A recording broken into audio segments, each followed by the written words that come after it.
સુરતમાં ભગવાન Mahavir college of commerce and management studies દ્વારા આજે પ્રોત્સાહન નામની આંતર કોલેજ ઇવેન્ટનું આયોજન કરવામાં આવ્યું હતું, જે કોમિક થીમ પર આધારિત હતું. કાર્યક્રમની શરૂઆત 12 વાગે વિદ્યાર્થીઓની રેલીથી થઈ હતી, જેમાં Spiderman, Mickey Mouse, Batman, Deadpool, Ironman, Captain America, Joker, Hulk અને ડેરડેવિલ જેવા પ્રખ્યાત પાત્રોની વેશભૂષામાં વિદ્યાર્થીઓએ ભાગ લીધો હતો.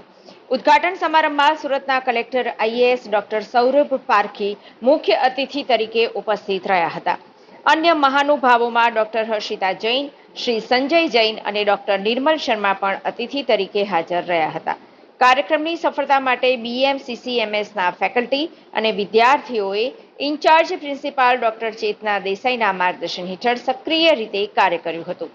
ફાયરલેસ કુકિંગ, મહેંદી સ્પર્ધા, નેઇલ આર્ટ, લોગો બનાવવું, પોસ્ટર બનાવવું, crafty fun house, face painting, tattoo બનાવવું, કલમકારી પેઇન્ટિંગ વગેરે ઇવેન્ટે બીએમસીસીએમએસના વિદ્યાર્થીઓની પ્રતિભાને પ્રસ્તુત કરવાની સાથે અન્ય કોલેજોના વિદ્યાર્થીઓ વચ્ચે મિત્રતા અને આરોગ્યપ્રદ સ્પર્ધાની ભાવનાને પણ પ્રોત્સાહિત કરી હતી. કોમિક થીમના કારણે પ્રોત્સાહન 2025 એક યાદગાર અને સફળ ઉજવણી બની રહ્યું.